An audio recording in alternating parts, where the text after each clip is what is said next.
Hello everyone, welcome to youth आई10 academy. Myself is VP Singh. और दोस्तों, हम पढ़ रहे थे फिजिक्स, जिसके अंदर हम जेई मेंस और एडवांस और जो नीट का एग्ज़ाम होता है उसके सिलेबस को कवर कर रहे हैं, ठीक है ना। जिसके अंदर जो अब थर्ड चैप्टर वेक्टर को कंटिन्यू कर रहे थे।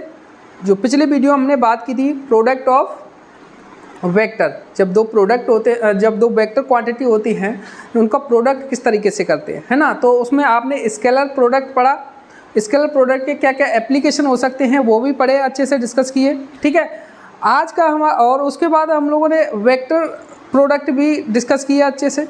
वेक्टर प्रोडक्ट के बाद आज इस वीडियो हम देखेंगे जो क्रॉस प्रोडक्ट होता है। वेक्टर प्रोडक्ट एक्चुअली में generally known as the cross product. तो जो क्रॉस प्रोडक्ट होता है उसके एप्लीकेशन क्या क्या हो सकते हैं, ठीक है ना। तो application of cross product, in this lecture we will discuss about the application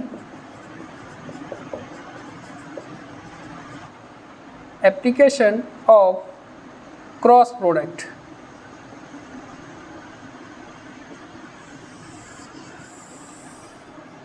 तो हम एप्लीकेशन में पढ़ेंगे पहला, to find area of geometrical shape.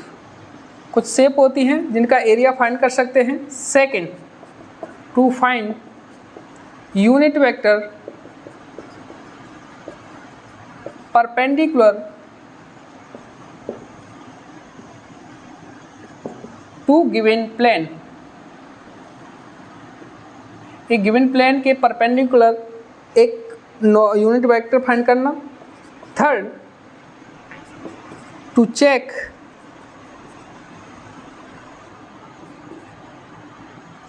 Coplanarity, कि ए बी सी 3 वेक्टर हैं वो एक प्लेन में लाई कर रहे हैं या नहीं कर रहे हैं, ठीक है। And fourth is the to find projection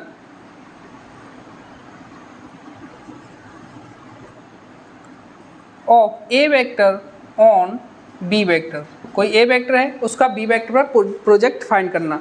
these are 4 application of cross product which are discuss in this video, ठीक है। तो सेपरेटली अलग अलग एक एक करके हम इनके बारे में बात करते हैं। तो फर्स्ट बात करते हैं to find area geometrical shape. First application is the to find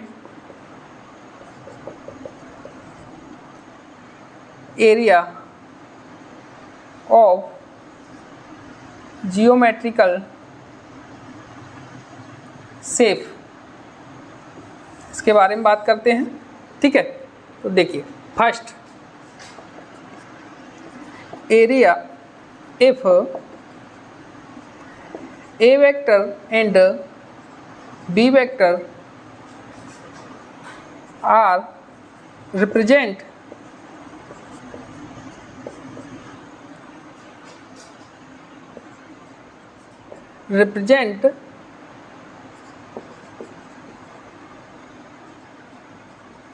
adjacent side of triangle, then area of triangle is equal to, देखिए इसने बोला है ए वेक्टर है, ठीक है, और बी वेक्टर है। ए वेक्टर एंड बी वेक्टर, दो ट्रायंगल के जो ट्रायंगल है उनकी 2 एडजेसेंट साइड को रिप्रेजेंट करता है। सपोज थर्ड साइड ये हो गई, ठीक है। तो ए वेक्टर बी वेक्टर, और ए वेक्टर बी वेक्टर के बिटवीन एंगल कितना है, थीटा। तो अगर हम इस ट्रायंगल का एरिया फाइंड करना चाहें, ठीक है, तो वो होगा 1/2 ए क्रॉस बी क्रॉस का मैग्नीट्यूड, ठीक है। Area of triangle half A cross B, ठीक है। एग्जाम्पल के लिए लिखता हूँ, इफ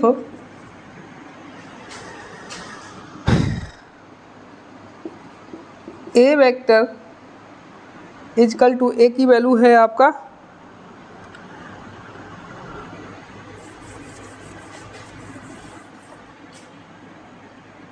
एग्जाम्पल देखते हैं। ठीक है, देखिए क्वेश्चन क्या है, find the area of triangle made by two vectors A vector 2i cap minus की j cap plus 2k cap, ठीक है ना, and B vector is the i cap plus 2j cap plus k cap as adjacent side, ठीक है ना। यही कैसे है, तो इसका एरिया फाइंड करवा रहा है किसका, ट्रायंगल का, ठीक है। तो एरिया का ट्रायंगल का एरिया कैसे निकालोगे, हाफ ए क्रॉस बी का मॉड, ठीक है। तो आपके पास पहले ए क्रॉस बी फाइंड करना पड़ेगा। तो ए क्रॉस बी कैसे फाइंड करते हैं, ए क्रॉस बी आप पता है टेबल के फॉर्म में रखेंगे, पहले आई कैप जे कैप एंड के कैप पहले। अब ए के कोफिशिएंट को लिखो, आई कैप का क्या है 2, जे कैप का कोफिशिएंट -1 एंड के कैप का कोफिशिएंट 2। सिमिलरली बी कैप का आई कैप का कोफिशिएंट कितना है 1 एंड जे कैप का 2 एंड के कैप का 1। सिंपल।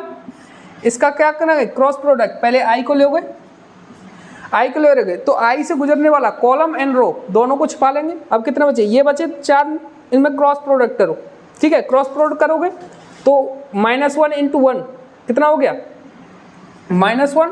अब क्या होगा 2 × 2 माइनस की 4 माइनस की जे कैप।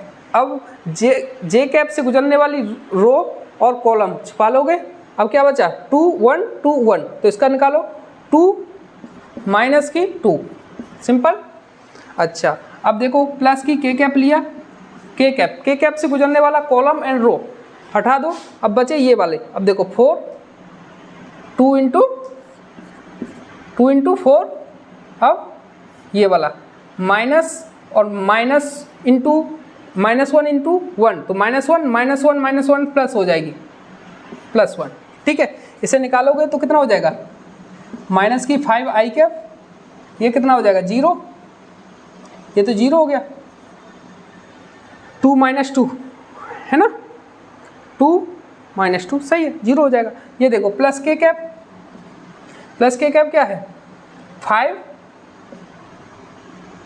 के कैप हो जाएगा। तो ए क्रॉस बी कितना हो गया, यहाँ से लिखोगे माइनस की 5i कैप प्लस की 5k कैप, सिंपल। इसका मैग्नीट्यूड निकालो, cross B cap is equal to square root I cap के कोफिशिएंट का स्क्वायर -5 का स्क्वायर प्लस के कैप के कोफिशिएंट का स्क्वायर प्लस 5 का स्क्वायर, कितना हो गया स्क्वायर रूट 25 + 25, तो कितना हो गया 5√2, सिंपल।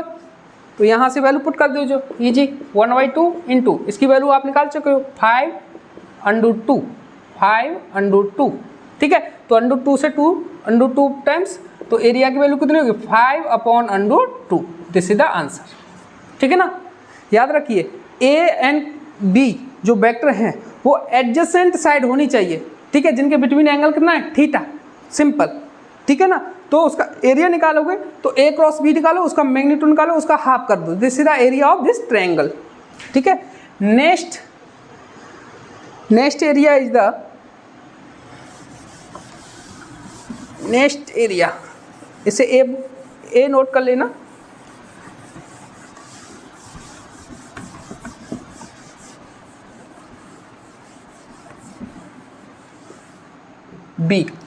बी वाला देखिए, वो था एरिया ऑफ ट्रायंगल, ये था एरिया ऑफ पैरेललोग्राम। एक पैरेललोग्राम है, उसका एरिया फाइंड करना। पहला, इसमें 2 केस बनेंगे। पहला, if A vector and B vector are represented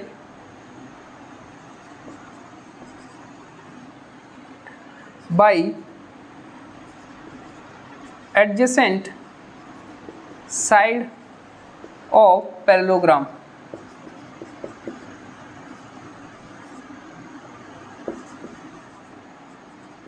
कैसे, इस तरीके से देखिए, A vector, this is the A vector and this is the B vector, adjacent side B vector. ठीक है, इसका पैरेललोग्राम बनाओगे आप, ए वेक्टर के इक्वल ये हो जाएगा, बी वेक्टर के पैरेलल में ये हो जाएगा। ठीक है, तो ये हो गया। तो इसका ये एरिया फाइंड करना है आपको। अगर A vector and B vector adjacent side को रिप्रेजेंट कर रहे हैं, तब इसका जो एरिया होगा जो ए क्रॉस बी का मॉड, ए क्रॉस बी का मॉड, सिंपल। ठीक है ना। अच्छा, सेकंड केस उसमें क्या बनता है? Second, if A vector and B vector are represented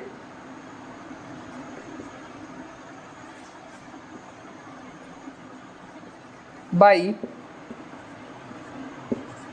diagonal of parallelogram. ठीक है, देखिए क्या कहना चाह रहा है, ये है इस तरीके से ए वेक्टर, सॉरी, और पैरेललोग्राम बना रहा हूं।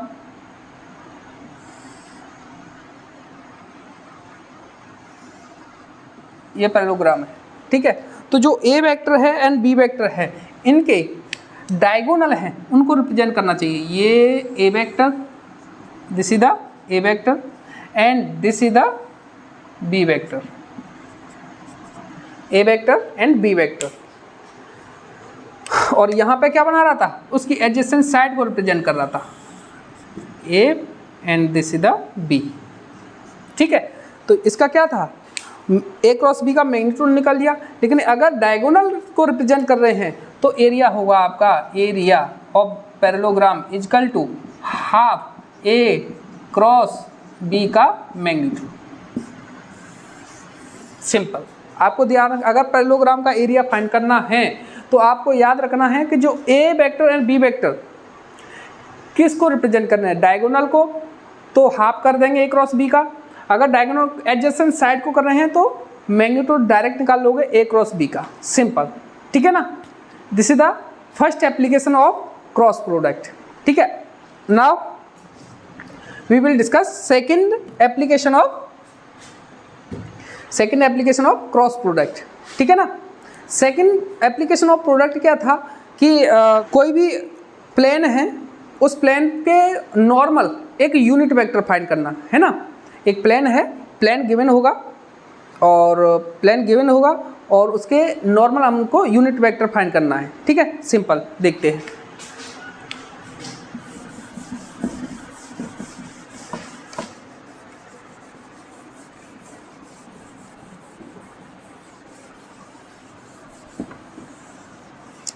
Second application to find unit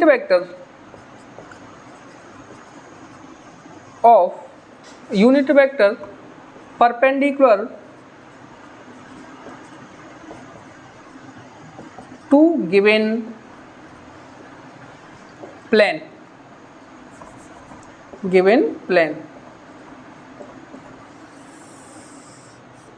ठीक है ना। देखिए, अगर सपोज करो ये क्या है, एक गिवन प्लेन गिवन है, दिस,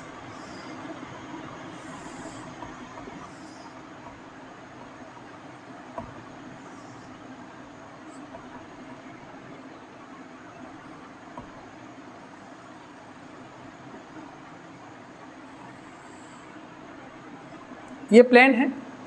इस प्लेन पे दो वेक्टर आपको नोन है, like that, this is the A vector, this is the B vector.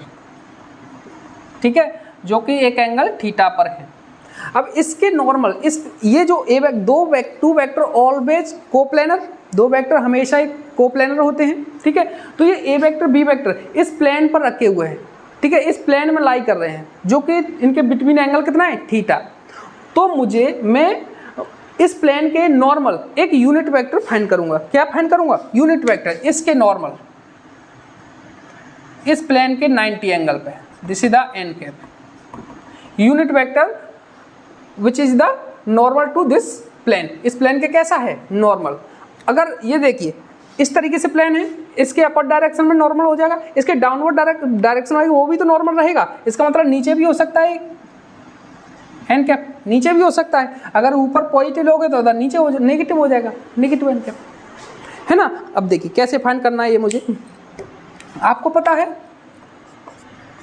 A cross B vector कितना होता है, A B sine theta into N cap, है ना।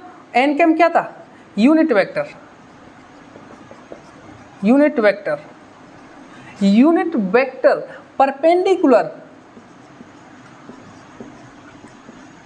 perpendicular to plane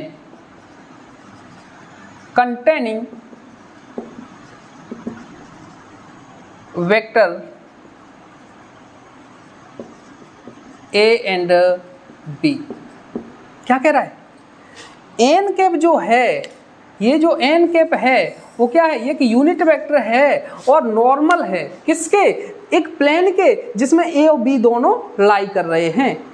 एक प्लेन है, ए बी को कंटेन करता है, उसका नॉर्मल यूनिट वेक्टर है एन कैप।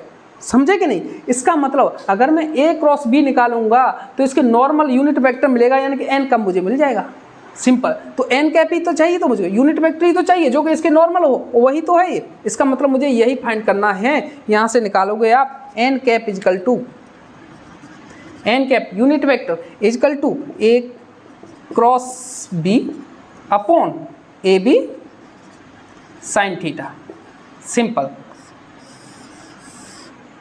ठीक है। सपोज ये क्या है, A cross B, A cross B, A cross B upper direction में, अगर बी क्रॉस ए निकालूं तो डाउनवर्ड डायरेक्शन में, दोनों ही नॉर्मल रहेंगे। ये ऊपर है तो वो भी इस तरीके से, देखिए ये प्लेन है, इस प्लेन के ऊपर जाएगा वो भी एक नॉर्मल एक वेक्टर है, अगर डाउनवर्ड डायरेक्शन रहेगा वो भी एक नॉर्मल होगा, 90 एंगल रहेगा, है ना। इसका मतलब ये डाउनवर्ड वाला भी है, तो यहाँ पे आप साइन यूज करोगे प्लस माइनस, प्लस अपर डायरेक्शन में माइनस डाउनवर्ड डायरेक्शन में, दोनों ही हो सकते हैं, ठीक है ना। देखते हैं एग्जाम्पल, समझते हैं एग्जाम्पल। एग्जाम्पल क्या दिया, देखिए find a perpendicular unit vector ए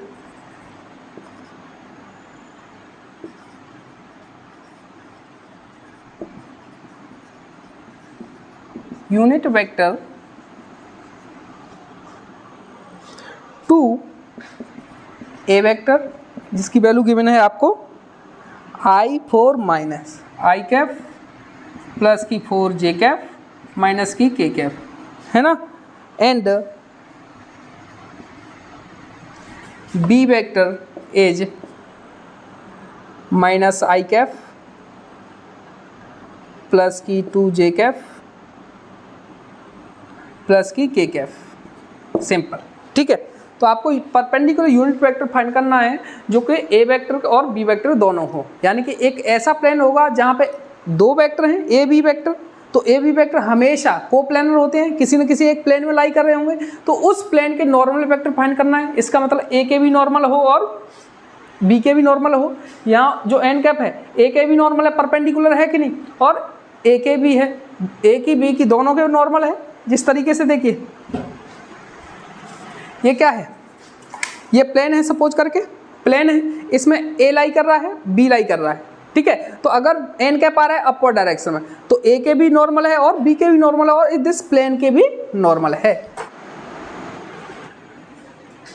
देखिए क्वेश्चन में, ठीक है, find a particular unit perpendicular unit vector to A vector and B vector. तो सिंपल, आपको ए और बी दोनों के नॉर्मल वेक्टर चाहिए, ठीक है। तो क्या करोगे, ए क्रॉस बी निकालोगे, जो ए क्रॉस बी होगा, तो जो ए क्रॉस बी होगा तो ए के भी नॉर्मल होगा और बी के भी नॉर्मल होगा। किस तरीके से निकालोगे, पहले तो N cap is equal to A cross B cross upon A B sine theta, A B sine theta. Assume करो एक ए वेक्टर है और ये बी वेक्टर है, इस पे जो एंगल दे रखा है इसमें 60 डिग्री दे रखा है, कितना 60 डिग्री, ठीक है ना। अब देखो पहले ए क्रॉस बी फाइंड करना है आपको। यहाँ लिख लो if angle between A vector and B vector is 60 degree, ठीक है ना। तो पहले आप फाइंड करोगे ए क्रॉस बी, तो ए क्रॉस बी कैसे फाइंड करोगे, A cross B is equal to simple table form में लिखो कि क्या आई, पहले इसका लिखो 1 4 -1, इधर लिखो -1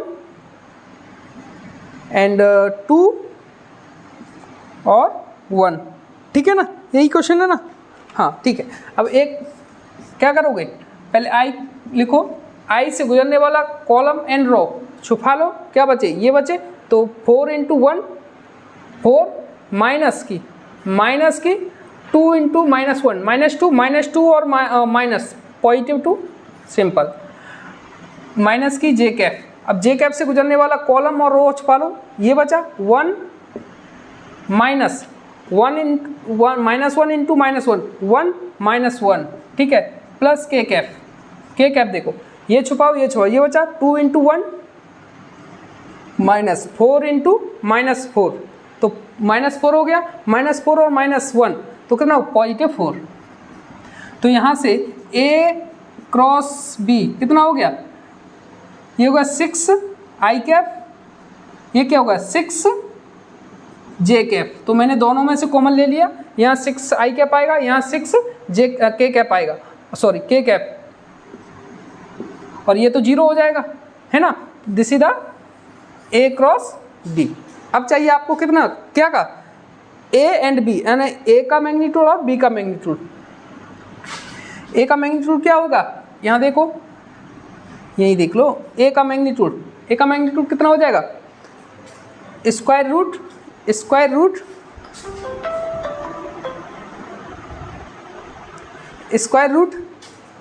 1 का स्क्वायर प्लस 4 का स्क्वायर प्लस -1 का होल स्क्वायर। तो इसे निकालोगे तो कितना हो जाएगा, 1 + 16 + 1, है ना।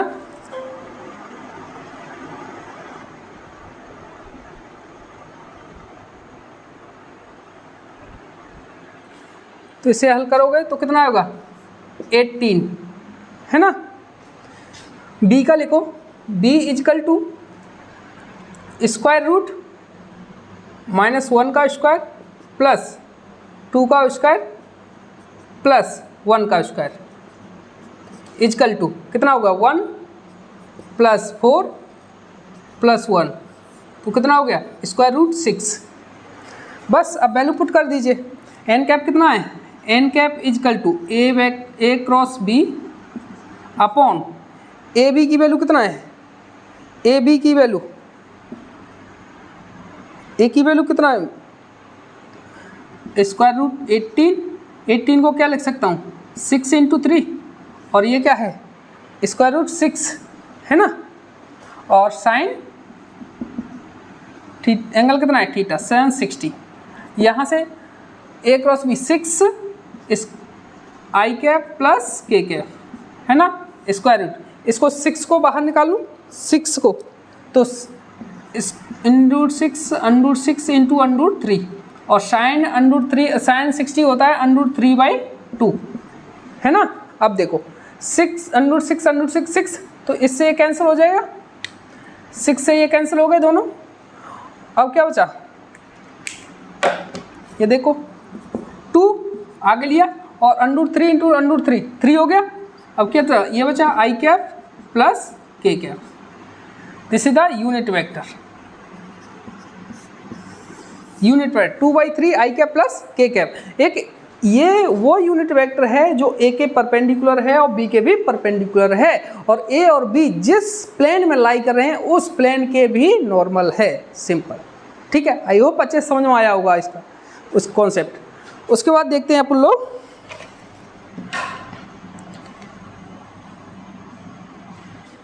Next application.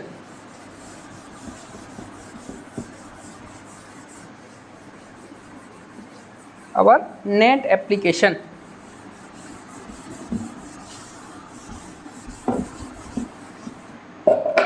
Third application, to find नहीं to check, फोर्थ कौन सा है, to check coplanarity of vectors, एक ही प्लेन में लाई कर रहे हैं या नहीं कर रहे हैं. इफ देखिए मैंने एक प्लेन अज्यूम किया,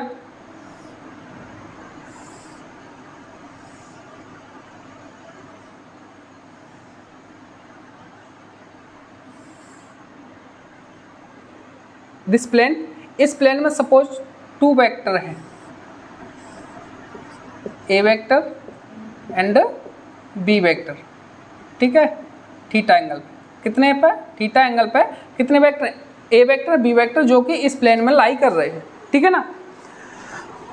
तो एक एनोदर सी वेक्टर है, एनोदर सी वेक्टर है, एनोदर सी वेक्टर भी इसी प्लेन में लाई कर रहा है, वो भी इसी प्लेन में लाई कर रहा है. तीनों vector A B C vector तीनों इसी प्लेन में लाई कर रहे हैं.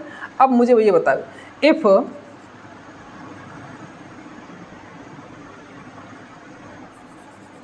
जो A cross B, A cross B क्या होगा? ए बी साइन थीटा, अगर ये थीटा एंगल है तो sine theta into N cap, है ना, इंटू एन कैप. और एन कैप क्या होगा? इस प्लेन के नॉर्मल. एन कैप क्या होगा? इस प्लेन के नॉर्मल, यानी सी के भी नॉर्मल. ए के भी सी बी, ए के नॉर्मल बी के नॉर्मल, इस प्लेन के नॉर्मल है, तो इस प्लेन में जितने भी वेक्टर लाई कर रहे हैं उन सब के नॉर्मल होगा, सबके परपेंडिकुलर होगा. सिंपल, ठीक है ना. यानी कि N cap is the unit vector perpendicular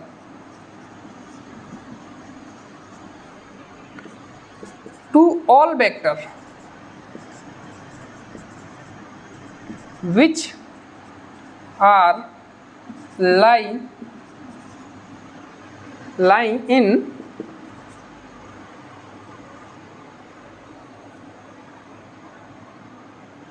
given plane. इस प्लेन में given plane containing A vector and B vector. एक प्लेन है ए बी, जिस प्लेन में है उस प्लेन में जितने भी प्लेन होंगे उन सब के ये जो एन कैप है वो परपेंडिकुलर होगा, नॉर्मल होगा. सिंपल, ठीक है. अब मुझे ये बताइए सिंपल नेक्स्ट वाला कि अगर कॉस थीटा लिखूं, जैसे कि पी, अगर P vector and Q vector,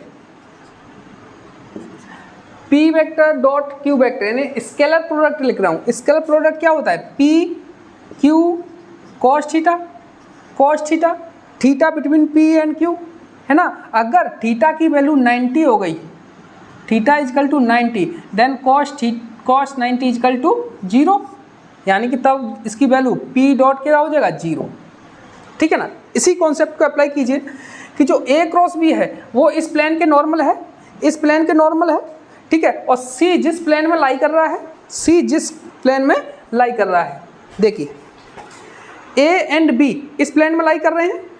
this is the A, this is the B, A vector, this is B vector. देखिए ये क्या है? ए वेक्टर बी वेक्टर इसी में लाई कर रहे हैं, तो एन कैप कितना? इधर. अब सी वेक्टर भी इसी प्लेन में लाई कर रहा है, इधर सी वेक्टर. तो एन कैप इस सी के नॉर्मल रहेगा, नॉर्मल रहेगा. इसका मतलब इस एन कैप का और इस सी वेक्टर का अगर स्केलर प्रोडक्ट निकालोगे तब एंगल कितना यूज होगा? 90, और 90 एंगल होने पर स्केलर प्रोडक्ट कितना हो जाता है? 0. इसी कॉन्सेप्ट को अप्लाई करना है. तो A cross B perpendicular this plane means perpendicular this vector C. तो if A vector and B vector comma C vector are are lie in same plane, then देखिए यहां देखिए A cross B, A cross B, A cross B क्या है? इस plane के normal vector है ना। ए क्रॉस बी क्या आएगा? Normal vector. सी के भी नॉर्मल हो जाएगा। इसका मतलब सी का अगर इसका डॉट प्रोडक्ट निकालूंगा मैं, डॉट प्रोडक्ट निकालूंगा तो कितना हो जाएगा? 0। पहले ए क्रॉस बी निकालो और फिर ए क्रॉस बी आए उसका डॉट प्रोडक्ट निकाल लो। तो अगर ये सेम प्लेनर है यानी A B C are coplanar vector, then this value will be 0। क्या होगी? 0। इसी को हम लिख सकते हैं ए बी सी लिख देते हैं, इस तरीके से लिख देते हैं, कॉमा कॉमा इक्वल टू 0। इसकी वैल्यू क्या होती है? पहले ए क्रॉस बी निकालो फिर उसका डॉट प्रोडक्ट निकाल लो, वो होनी चाहिए 0। ठीक है ना। अब मैं एग्जांपल से समझाता हूँ आपको, मुझे उम्मीद है अच्छे से समझ में आया होगा। ए क्रॉस बी इस प्लेन के नॉर्मल होगा और सी इस प्लेन में ही लाई कर रहा है, इसका मतलब सी के भी नॉर्मल होगा। इसका मतलब ए क्रॉस बी यानी एन कैप और सी कैप एक दूसरे के नॉर्मल है, 90 एंगल है, यानी कि एन कैप और सी कैप का स्केलर प्रोडक्ट क्या होगा? 0 होगा। ठीक है। इसी कॉन्सेप्ट को अप्लाई करते हैं कि ए बी, अगर ये सब करने के बाद अगर 0 आ रहा है तो ए बी सी तीनों वेक्टर कैसे हैं? को प्लेनर वेक्टर। कैसे हैं? को प्लेनर वेक्टर। सिंपल। ठीक है। अब आगे चलते हैं, इसी कॉन्सेप्ट को अप्लाई करेंगे और मैं क्वेश्चंस के जरिए बताता हूँ। इस पर क्वेश्चन पूछता है। ठीक है।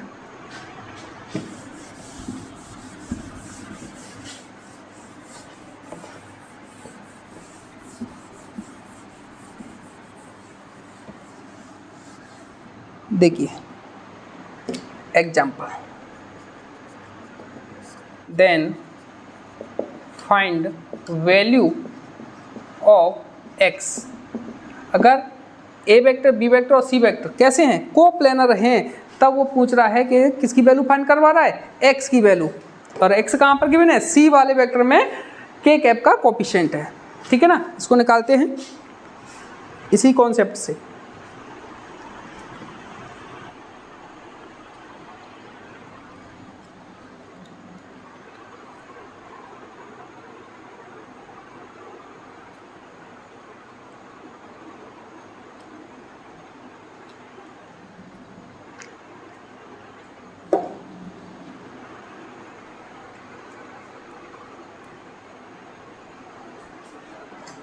देखिए, if A vector 2i cap plus J cap, B vector is equal to I cap plus 2j cap plus K cap, C is equal to 3i cap minus J cap plus X K cap are coplanar, then find the value of x.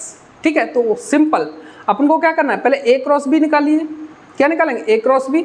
जो A cross B आएगा उसका क्या निकालेंगे? Dot product निकालेंगे with the C vector. तो पहले निकालोगे A cross B. Condition for coplanar of A, B and C vector क्या होगी? A vector cross B vector का dot C vector is equal to 0। ये 0 होना चाहिए। तो पहले आप A क्रॉस B निकालोगे, तो यहाँ से मैं A क्रॉस B निकाल लाऊंगा। A cross B is equal to I cap J cap K cap. A का क्या है? 2 1 और के का 0 है और बी का 1 2 1। ठीक है। इसका निकालिए। तो पहले आई कैप लोगे, आई कैप तो ये सब छिप गया, तो कैसे 1 माइनस की 0 माइनस जे कैप, ये हट गया तो 2 2 माइनस की 0 प्लस की के कैप, ये छिप गया तो 4 माइनस की 1। कितना हो गया? ए क्रॉस बी इजकल टू ये क्या हो गया? 1 माइनस 0 1 यानी कि आई कैप, ये क्या 2 माइनस 0 2 माइनस 2 जे कैप और क्या हो जाए? ये 3 4 माइनस 1 3 प्लस की 3 K cap. This is the A cross B cross. अगर सी इसके नॉर्मल भी हो गया, इसके नॉर्मल ये क्या है? ए के भी नॉर्मल बी के भी नॉर्मल। ठीक है। तो अगर सी ए और बी दोनों को नॉर्मल होगा सॉरी दोनों के एक ही प्लेन में लाई कर रहे होंगे, ए के में और बी के जो सेम प्लेन होगा और सी भी उसी में प्लेन में लाई करेगा, जो कि ये जो ए क्रॉस बी आया है वो ए बी के जिस प्लेन में है उसके नॉर्मल है। इसका मतलब इसमें वैल्यू पुट करोगे, सी का डॉट प्रोडक्ट निकालेंगे वो 0 हो जाएगा, क्योंकि ए क्रॉस बी इस प्लेन में लाई कर रहा है, इस प्लेन के